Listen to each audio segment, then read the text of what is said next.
News from the Borderland. This is EPAS Unleashed. Hi, everyone. Welcome back to EPAS Unleashed. I'm your host, Jessica Navarro. Today, we do have a very special guest with us. We are going to be talking about coexisting with wildlife. So, perfect guest. We have Nicole from Parks and Wildlife. So, Nicole, hello. Thank you so much for joining us. Hi. Hi, Jessica. Thanks for having me. I'm super excited. We're excited to have you. We've never really talked too much about wildlife on EPAS Unleashed, so this is definitely going to be an interesting topic to dive into. Oh, yeah, absolutely. Especially where we live. Well, anywhere really. We're living amongst all kinds of animals, not just our household pets. Yes, definitely, and that's why we wanted to have you on because we do get a lot of questions regarding wildlife, and of course, we want to keep our community safe as well as our pets. So before we dive into all of that, let's dive into a little bit about you for our listeners. So can you tell us a little bit about yourself, Nicole? Sure. My name's Nicole Roque. I'm actually the community engagement specialist out at Hueco State Park and Historic Site. I've been working for the agency, Texas Parks and Wildlife Department, for about 7 years. I've made my way through pretty much all the El Paso state parks. So I started off at the Franklin Mountain State Park. I worked for a time at the Weiler Aerial Tramway State Park. Finally ended up here at Hueco Tanks. And here I serve as a community engagement specialist. I'm one of the interpreters. And that's just a fancy way of saying I am one of the educators. So we teach people all about wildlife, history, culture, and all the amazing things that our state parks and our natural areas have to offer. Awesome. Yes, I mean, we met at a career day. I'm also in education, but I teach more about, of course, the domestic um, pets that we have. And I'm excited to learn more about wildlife because I do get those questions, like I said, sometimes from our community. So I think this is going to be a great episode. Um, how long have you been in your position? You said that you kind of jumped around for all of the different parks that we have. Yeah, so I've been at Waco for about 6 years. Oh, And then before that, like I said, I was actually in AmeriCorps VISTA at the Franklin Mountain State Park. okay. So I was in AmeriCorps, and then I was at the Weiler Earl Tramway. I rode the gondola up and down, and I sold tickets, and Wow. I worked in the gift shop and had all that fun. So I have experience with all kinds of wildlife. Our ecosystems, even just within El Paso, right? So I went from the Franklin Mountains, which is this big urban wildlife park, but it's this big expanse of desert environment, to I went to the Weiler Aerial Tramway, where we also saw, of course, we're still in the Franklin Mountains, so we saw all of your typical wildlife, Chihuahuan Desert animals. But because we were within the city, a little bit closer within the city, and we had facilities, right? We had a gift shop and we had food and stuff. We also saw a lot of what we would consider like the urban wildlife, right? So, like the squirrels and the raccoons and stuff like that. And then being here at Waco, this is an even different environment. We're still within El Paso County, but because of the mountains, there is a lot of water resources out here. So we see some things that are a little bit different. Ferns and mosses and lots of like frogs and reptiles. And then, really cool, we have a thriving aquatic ecosystem as well. So, little shrimps and all kinds of things that live within the huecos and the tanques here. So, it's been really interesting. And I think a lot of folks in El Paso, we take for granted that we have all of these amazing natural spaces. And, we're always kind of surprised when we see wildlife, especially like in our urban environments. But they're right here with us. They always have been. And especially as we start to grow as a community, as a city, the further we get out into the surrounding areas, the more animals that we see. Yeah, yeah, exactly. You know, that's like I said, the purpose of this podcast to get people more aware of you know, what to do if they ever encounter wildlife. Oh, yeah. And You talked about some of the wildlife that you are seeing. Can you talk about any other wildlife that maybe some of your favorites? I know we Oh, we yes. we had our summer camp, and the kiddos, they absolutely loved talking about all the different wildlife that we see in El Paso. So you want to talk a little bit more about some different wildlife that we see? Absolutely. And it's really interesting. I go to a lot of career days and like community events and things like that. And I often take our pelts and our skulls and pictures of the animals that we see around here. And a lot of times people are surprised. They're like, there's no, like, we don't have deer out here, or we don't have this out there. And I'm like, oh, we absolutely do. We have very healthy populations of all kinds of animals. So big urban wildlife, especially like within the Franklin Mountains, that you're likely to see are things like mule deer.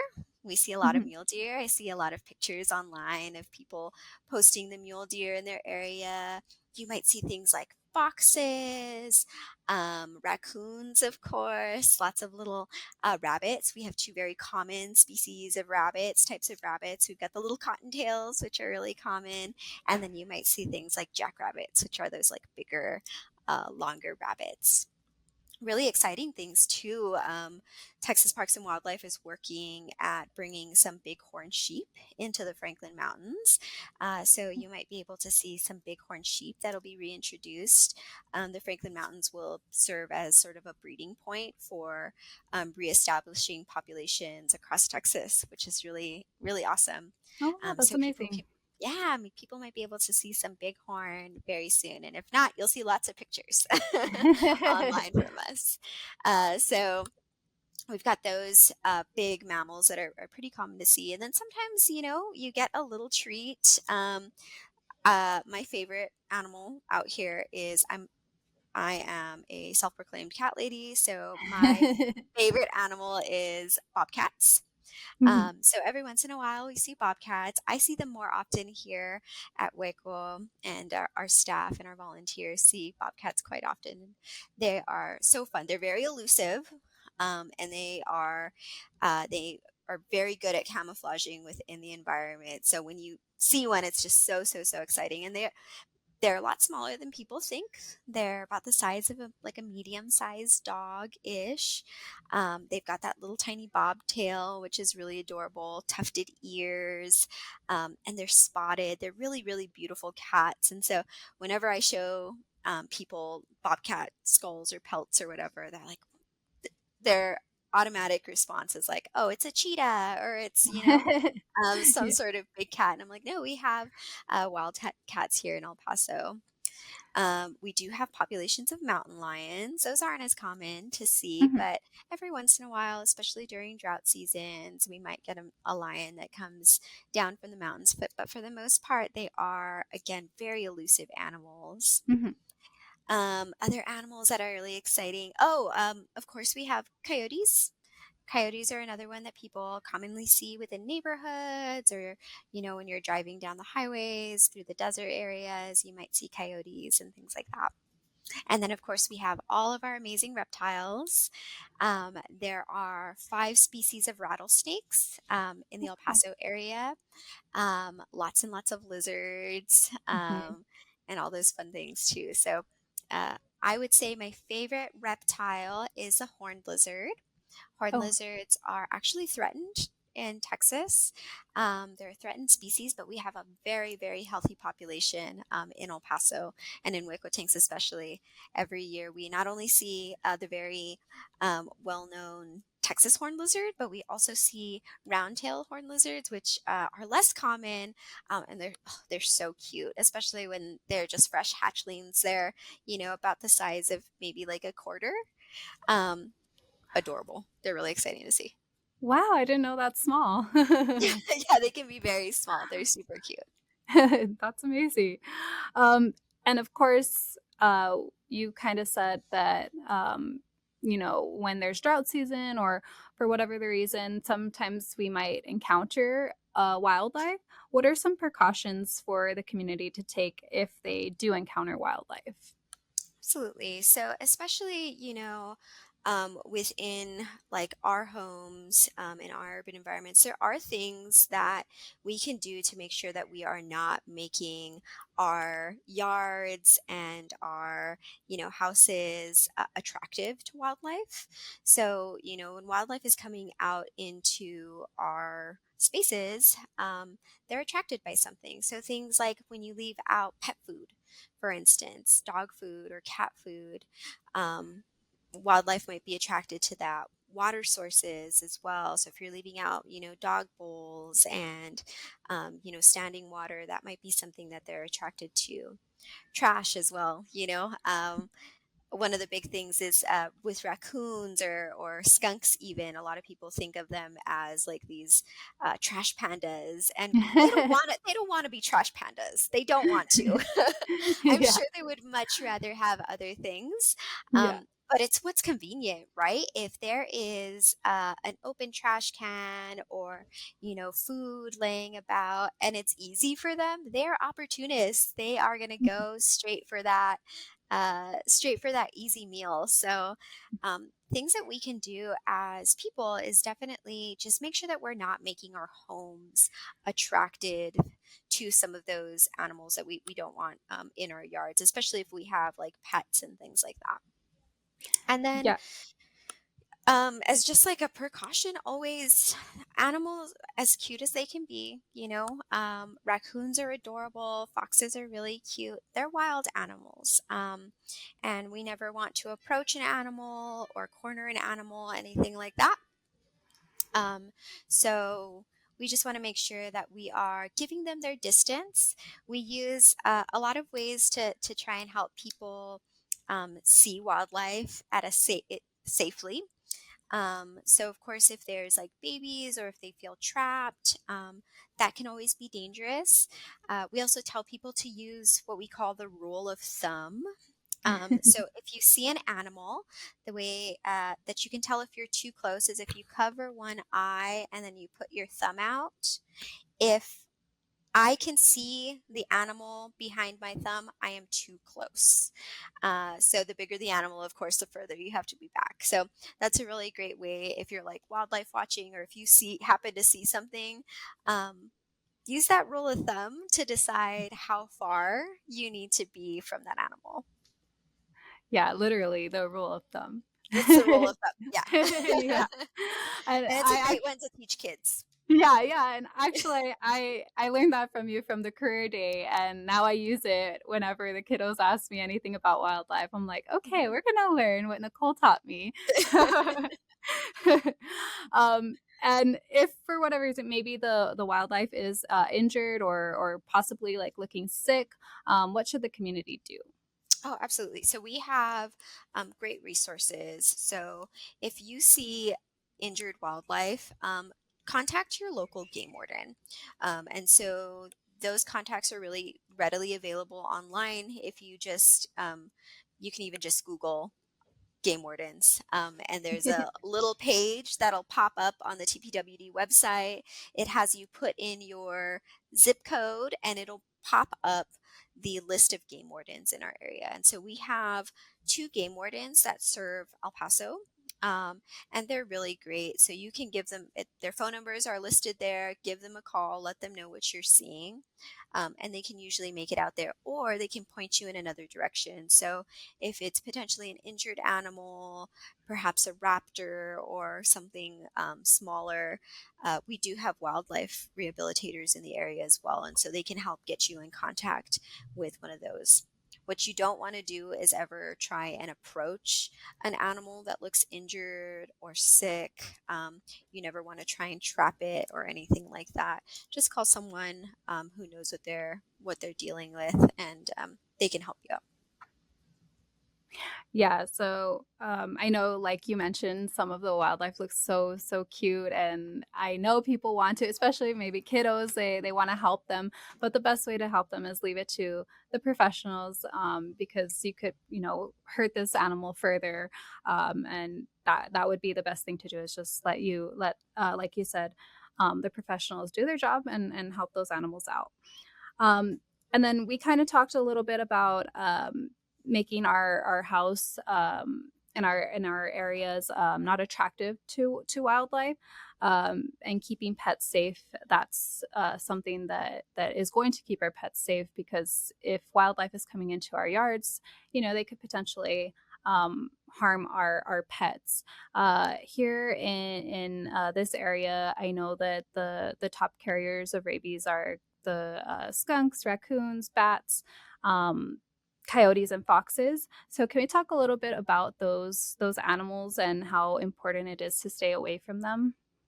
Oh yeah, I mean, like any mammal, really any mammal can carry rabies. Yes. And so it is super important that one, like we mentioned already, that we are not making our homes attractive. So make sure you're picking up your dog food, make sure you're picking up your trash and things like that. And then when we have our pets out, especially if you're walking down a trail or something, it is really important that you have your animals leashed. And that is mostly important for the safety of your pet. They like to chase things, and those are, furry running animals, and they are wild animals. They have teeth, they have nails, and so it is really important to make sure that you have your animal on a leash. We also don't want them to, run off into the desert and get lost or get poked or something like that. We also live in a very hot and dry environment. So, making sure that we're keeping our animals within sight is really important. Um, we also always tell people to be a good ambassador for your species. Mhm. And so we don't want to taunt animals or anything like that. But if you see an animal, what you should always do is kind of make yourself big, Mhm. make yourself unattractive. You don't ever want to run from anything, right? I say the same thing with snakes. People's first instinct is to run away from a snake. And I always tell people, don't run away from a snake. It's not going to chase you. Snakes don't chase, right? But you're very, very likely to get hurt if you're trying to run away from something. It's a really easy way to like twist an ankle or fall into a cactus or something like that, right? So we never want to run. So you can potentially hurt yourself, but be a good ambassador. Make yourself big. Make some noise. You can yell. You can clap, and that usually startles wildlife. And so, um, but as soon as you see an animal, don't even take the chance, stop, go the other way, leave it alone. Yeah, I think that's the main point, is just leave the animals alone. Leave them alone. You can exactly. And I love that you mentioned about having your pet on a leash. I hear it a lot from our community. Well, oh no, they're not gonna, like, they know to stay with me. And me personally, I have a dog that I know that if I didn't have that leash on him, he would stay with me no matter what. And but it's more about the safety of your pet. If in case there is wildlife, I know them, some of my dogs, they're just going to be sniffing and running around and all this stuff. So it's just for the safety of your pets. The leash laws are there for a reason. They're to protect our community, to protect our pets as well. And of course, wildlife. We don't want wildlife to be injured either by our pets or anything like that. Right. And I mean, and that's another thing, right?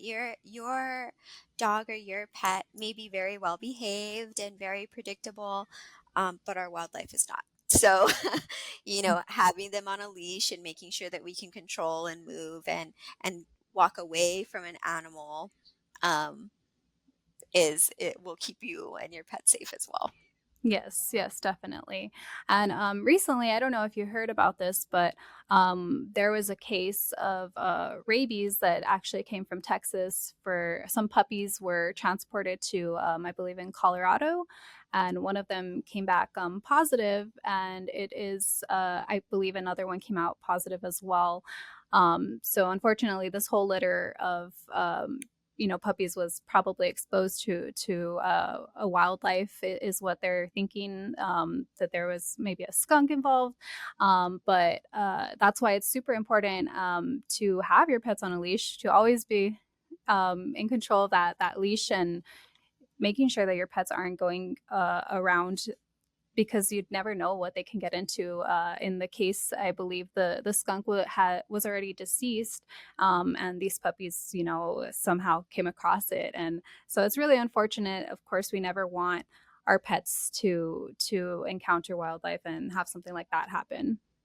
Oh yeah, and I mean that's within their nature, right? They're sniffers and they're Mhm. trackers and they're always looking and sniffing around and getting into all kinds of things. And so, making sure you have them on a leash also helps you just keep an eye on them. That's really sad. Yeah, yeah, it's really unfortunate, um, for, you know, those families that were, adopting those puppies, but, yeah, it's just really important for us to raise that awareness and to make sure that your pets are vaccinated, for rabies. You know, that is also in place in the city of El Paso, for a reason. Oh yeah. Yeah. Yeah. It's not a fun it's not a fun disease to have. So Yeah. yeah, it's super easy to get your vaccines. Please do it. Yes, yes, definitely. Um, and of course, I want to talk a little bit about bats. That's probably one of my favorite wildlife creatures. Can we talk a little bit about them? Oh yeah. Oh man, I love bats too. That's another animal that you can definitely see all over the city, no matter where you're at. They roost in all kinds of different places. So, if you're out in the summertime at like dusk, you are really likely to see bats flying around, and it's always super exciting. I always tell people it's really easy to spot bats because when they're flying, but they fly kind of like silly, right? Like they kind of fly all over the place. They have a very different flight pattern than a bird, so it's really really easy to spot a bat. But we do have many species of bats here in El Paso. At Hueco specifically, there are 15 species of bats, Oh, wow. which is really cool. Yeah, it's really exciting. And so you're most likely to see things like pallid bats or Mexican freetails, hoary bats, canyon bats. I think pallid bats are probably the most common bats that you'll see. Though when they're flying around, they're super hard to identify. I can't identify bats, but um, we also have a bunch of really cool programs in the city. So keep your eye out, especially like in the summer months. Um, Texas Parks and Wildlife, I know the Franklin Mountains, and some of our community partners, like I know like Frontera Land Alliance, and I think Celebration of Our Mountains sometimes host these bat walks with people from like Bat International. And so you can go out on a bat walk and learn how to ID bats. They have really, really amazing technology now. These bat identifiers, which can ID bats by the calls that they're making, which is Oh, really wow. cool. So you can go out and kind of see what kind of bats are in the area. But bats are really they have a bad rap, right? Like Yeah. we were talking about rabies, and then we go to bats. I know. Um, Oops. and so a lot of people do associate bats with rabies or Mhm. like drinking blood or attacking your hair or getting in your hair. And just like I said, all mammals can carry rabies, right? Um, and so we want to be mindful of any animal. But just like most wildlife, bats want nothing to do with us. Yeah. They're not trying to attack us or anything like that. And the majority of our bats are actually super super beneficial. The majority of them are insect eaters. They're insectivores, so they are one of our best ways to for pest control. Mhm. um, Bats, like a single bat, can eat something like 5,000 insects in a single night. So Oh, imagine wow. all of those mosquitoes that it's eating up that we don't want biting us, right? Um, they are very important to pollination Mhm. and all kinds of things. A lot of our crops that we love so very much depend on bat pollination. So they're super cool animals. And they're a lot of fun to watch. They're amazing animals too. Mammals that can fly. Give them, Yeah. have some respect on Yeah. them. Exactly. They're That's super why cute. I wanted to focus on them a little bit because, like you said, they do get a bad rap. I guess movies and shows just portray them as, being tied to vampires or having rabies, like you said. It's a bad segue, I guess, into the trying to promote the benefits of or the beneficial part of bats. Oh yeah, bats are really amazing. And like I said, go you can find all kinds of really great programs. I know sometimes there are organizations that host events where you can make like a bat box. So if Oh. you wanna, yeah, if you wanna help bats, you can make a bat box. You can put it up in your yard so that bats can have a nice little safe and cozy place to roost. That's also a great way to provide an alternative roosting place, um, rather than them roosting in your attic or something like that. Sometimes, Yeah. lawn furniture or, like umbrellas and things might be very attractive to bats. So Mhm. providing sometimes those bat boxes are really cool. And so you're providing a home for a bat, and then you're also, providing that alternative. Mhm. But bats are really awesome too. And we do, I know, have bat rehabilitators here as well. So if you, again, just like any other animal, if you find a downed bat or an injured bat, never handle a bat. Never handle bats. You can call, again, your local game wardens and they can get you in contact. I think here in El Paso, there is one bat specific bat rehabilitator. And so they can help Mm. get you in contact with the bat rehabilitators. But there's a lot of really great programs. I think the El Paso Zoo, I don't know if they're still doing it, Mhm. but bats pollinate agave, which is Oh. really cool. And so, Mhm. as part of like a conservation effort, I think at the El Paso Zoo, you can adopt an agave and take it home and you like take care of it and love it and help it grow. And then when it gets big enough, you return it and it's going to sites where um, it'll be, something that bats can pollinate and get nectar from, which is really neat. Oh my god, that's amazing. I didn't know. I didn't know about that, but, Yeah. um, these are all really great, programs because it is so important to coexist with wildlife. Are there any other ways that maybe the public can help out, um, keeping our wildlife thriving? Because they're not here to hurt us or anything. It's, their home as well. It's important that we understand how to coexist with them. Yeah, I think just being aware of what's going on. I know within the El Paso community, we have an amazing group of people who are doing really, really great work, that have a lot of programs and educational opportunities and things for you to learn about all these things. So you can learn how to make a bat box, or you can learn what kind of plants to put in your garden, or how to collect rainwater or whatever it is. So get involved, definitely get involved. um, Everyone has like an online presence now, and you can look at things on Facebook and Instagram and like El Paso websites. But there's really great resources just within our community, with all the different agencies and organizations. Everyone kind of works together and does a lot of really cool and amazing work.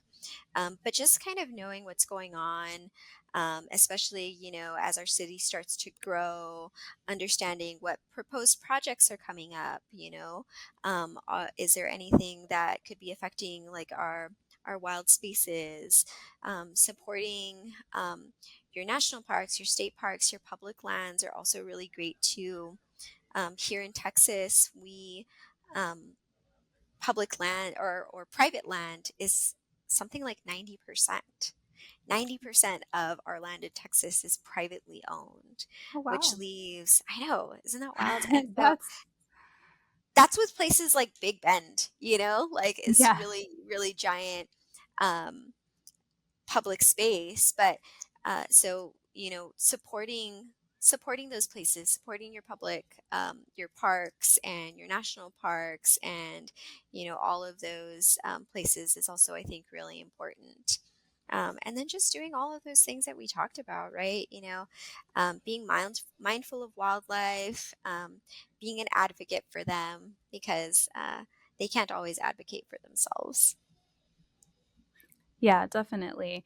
Um, and also, I know that it makes me so mad to see people leave their trash behind. That is something that definitely I think can hurt wildlife. Do you want to talk a little bit about leaving, um, not leaving trash, and leaving the wild area that you're in, not taking anything from it, not leaving anything behind. I know you said something during my summer camp. You have a specific little, I guess, motto. Can you talk about that? Yeah. It's a common motto. It's not my motto. I can't claim Okay. it. Okay. I wish I could, but it's a common motto, especially within like parks and public lands and stuff. And that's, you take only pictures, or you can take memories with you as well, and you leave only footprints. So that means, we are treading as lightly as possible on our land and being as kind to it as we possibly can. So, leaving no trace is very important, and that can be a couple of things. So, just like you said, we want to make sure that we are taking anything that we take into, um, our wild spaces with us. If you come with it, you have to leave with it. And then also, that we're not taking any of the things that belong in these spaces as well. So I know I tell my students when they come out on hikes, uh, a common thing is people like to collect rocks, and I get it. I'm a total rock hound. I love rocks. Rocks are so much fun. So, definitely look at a rock. Um, you can take a picture of a rock, but you don't really know whose home that could be. Even a rock could be a home, right? You pick up rocks all the time, and there's all kinds of critters that are living under it, and bugs and things. And it also, helps prevent erosion as well. So when there's cover on the ground, wind and rain doesn't take all that soil and create arroyos that you know prevent plants from growing and things like that. And so we never want to take anything with us. Taking pictures, we're in an age where everyone always has a camera with them. So take a picture of it. And I think another point too that can sometimes be lost on people is you see like a cool rock or like some sort of cool thing out, um, and that experience that you have where you're like, wow, look at this rock. And you show it to your friends and you show it to your family, and everyone's like, wow, like, I wonder what kind of rock this is. Or, like it's got a beautiful pattern on it. And you have some sort of connection and some sort of wonder. With that rock and potentially with your space, right? Um, and then you take that rock and you're taking that rock, that same experience, from somebody else, right? So there could be a family walking down the same trail right behind you that's not going to have the wonder of that rock because you took it. And then what are you going to do with it? You're going to put it in your pocket. Maybe you're going to get home and you're going to like throw it in a box or something. um, and it's not having that same purpose, or providing that same experience for people. And I think that's something that we can all connect to, right? Like having Yeah. something cool out on the trail. Yeah, and I think that's really beautiful, the way you put it. You don't know what that rock, it could be some critter's home, like you said, and you're maybe that moment, you get overwhelmed with these feelings, and then you just take it home and you put it in a box when that rock served a purpose out in the wild. So I think that's really beautiful the way that you put it. I love And I that. think it's so much fun, right? Like, I'm a naturalist 100%. So I am one of those people that I go on a hike and it'll take me like an hour to walk 1 mile because I'm like, oh, look at this and look at that and look at this. Um, and I stop a lot and I, like smell things and I'm looking at rocks and I'm looking at plants. And I think it's something that, we should all kind of try and do is have that connection and pay a little bit more attention to our wild spaces, because that's how we, that's how we develop a love and care for them. And I think so. Right now, I think a specific thing, we have there's a aoudad, which is a goat that lives out here. It's an exotic invasive goat, but there's an aoudad skull and spine. It's a dead aoudad. So there's an aoudad skull and spine that's on one of the rocks right here by my office, right by the interpretive center. And so families come in all the time. Like for the past few months, it's been there, and they'll go out there on that short little walk. And to have that experience of coming across the aoudad skull and the spine is just such a wild experience for people. They're like, I saw a skull and I saw the spine, and they'll come back, and the amount of um, the amount of experience that it's provided for so many different families is wild, and it could just take one person of seeing that and being like, I'm gonna take this skull home with me because they're cool, right? They're super cool. Mhm. Um, that would rob that experience from so many families, and so they'll come back and they'll be like, I saw a skull. What is that animal? And they want to know what Mhm. it is. What could have done that? Like, what other kind of wildlife is here? Mhm. What do they eat? Where did they come from? And it just adds to, this wonder of the world. That's just, it's really special. Yeah, and we need more of that wonder of the world, because that, has kiddos being empathetic, and it has them compassionate for wildlife, for domesticated animals, and just people in general. So I think that that's really really important. I know that that's why I'm in this, is to teach the youth, how to have compassion for all living things, the smallest, creatures to the biggest creatures, and to for themselves. And it's just really important for us to have that mindset. So I love it. Yeah, I agree. Thanks for all the work that you do. Thank you. I love it. I love seeing, because, programs like what you have at Animal Services is what's creating the stewards of our future, right? We're teaching uh, all kinds of really important things, and I hear the things that you're teaching about, making sure that your pets are vaccinated and that they're microchipped, and that I love all the advice that you give for when you come across a stray dog or something like that. These are things that these kids are going to take home with them and take throughout their lives, and it's going to influence um, the way they treat our world for forever. So it's really exciting. Oh, thank you. And Good job. same to you. Thank you. I know it's like a little virtual. um, we did also, we kind of already covered it in our episode right now, but we did have a couple public questions. We put it out there for our community to ask some questions for you. Which we kind of covered, but let me go ahead and grab them out. So, uh, one of our community members asked what to do if you see a wild animal lost in the neighborhood or in the middle of the street. Mm. Um, so again, you want to, like, I'm going to really drive it home. Leave that animal alone.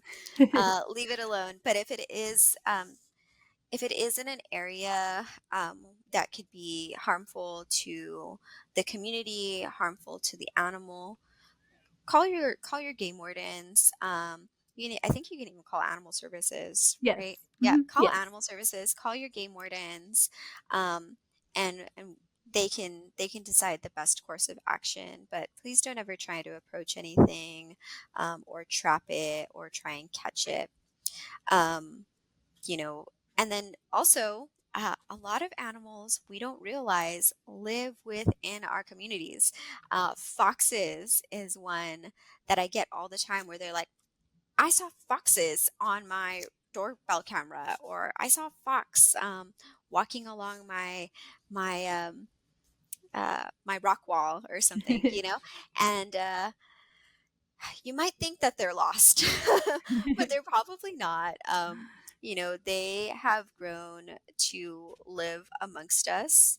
Like things like foxes and raccoons and skunks, and coyotes.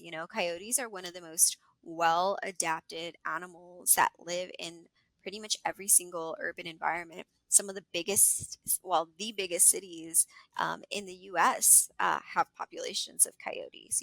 So they're likely not lost. Yeah. um, so just let them do their thing, let them go about their day. But again, try not to make your home attracted to them, because you definitely don't want them hanging out in your yard, especially if you have pets or kids or things like that that can be a little bit unpredictable when it comes to seeing animals. I get it. I also Mhm. want to pet a skunk, but it's not a very smart thing to do. Yeah. And then the next question, what's the safest way to handle coming in contact with feral wildlife? So kind of similar. Um, Yeah. And I think we kind of touched on this earlier too, and that's mhm, leave them alone. You are the human, right? That's mhm, another thing that I always tell people, like, you are the human, you are the one that can make the right decisions, right? So mhm, leave that animal alone. Don't try and corner it or anything like that. The majority of the wildlife that we'll come in contact with here, in our area, is not something that you necessarily need any sort of like special equipment for. mhm. If you're in bear country, you're backpacking in bear country, you'll probably want bear spray, Yeah. or a bear proof box, or for your food and things like that. But the animals that we're coming across here, in El Paso, in our urban environments, even in the Franklin Mountains, are things that really, if you leave them alone, they're leaving you alone. Um, I have encounters with wildlife all the time. And typically, as soon as they see me, they're going the other way. Um, Yeah. they want nothing to do with me. They're running away, unless I happen to, corner them or somehow end up in. Um, I'll tell you a story. I once dropped into a cave from above. Mhm. Here at Hueco, we have lots of caves and crevices. If you've never been, please, please, please come. It's such a beautiful, amazing space with not only amazing wildlife, but lots of history and culture. But anyway, so I was hiking around. I dropped into a cave from the top, and I didn't realize that there was javelinas in there. And they got upset. They chattered their teeth at me, and I just climbed right out of the cave. Yeah. Lesson learned. Never put your hands anywhere that you can't see. Never jump into any place that you can't see, because you never know what's whose home you're coming into, right? Uh, but just be mindful. Like I said, also, if you come across an animal that seems to be, aggressive for whatever reason, don't run from it. Be a good advocate for your species. Be a good representative for your species. Make yourself big, make some noise, and they should leave you alone. Okay, awesome. And is there anything else that you would like to add on coexisting with wildlife? Um, no, just, I invite you everyone to come out to Hueco, to come out to the Franklin Mountains. Please use your parks. They are your parks. And so um, these are spaces where you can experience the ecosystem, you can experience wildlife. And I know oftentimes when we say wildlife, we think of, mountain lions and bobcats and like all those really cool, charismatic animals. But walking along the trails here, you will see all kinds of insects, and there's over 200 species of birds that live here, all kinds of reptiles and things. And we do offer lots of tours and programs. If you are interested in learning more about your wildlife, we do have birding tours. With the Audubon Society, and we offer night hikes, and we'll do like sounds of the night and things like that, where people can learn more about the sounds of wildlife that they might be hearing in the night. And so people can find all of that information on our socials. We are at Hueco State Park on pretty much everything. Or if you search up our website, we post all of our programs there, or even if you just want to come out on your own. I know that coming out into the park can be intimidating for some, especially if you don't have a ton of experience. But WIC was a really great place to, kind of dip your toes in. We have amazing picnic sites, a really cute little campground. And so I invite everyone to come out and, just learn more about your ecosystem, learn more about your environment. Awesome. That's amazing. I am definitely gonna check all of these programs out because they sound amazing. um, and with that, I think we have covered pretty much everything that we wanted to with this episode. So I really want to thank you for taking the time out of your busy schedule to do this for us, and I appreciate everything that you do as well. Absolutely. Thanks for having me, Jessica. It was really fun. And yeah, I practically live here at Hueco Tank, so come and visit us.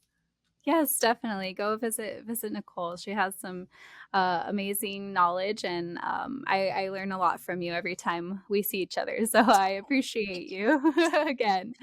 But with that, thank you all so much for tuning into this episode. We hope you enjoyed it. Don't forget to comment, like, subscribe, and share. We'll see you next time.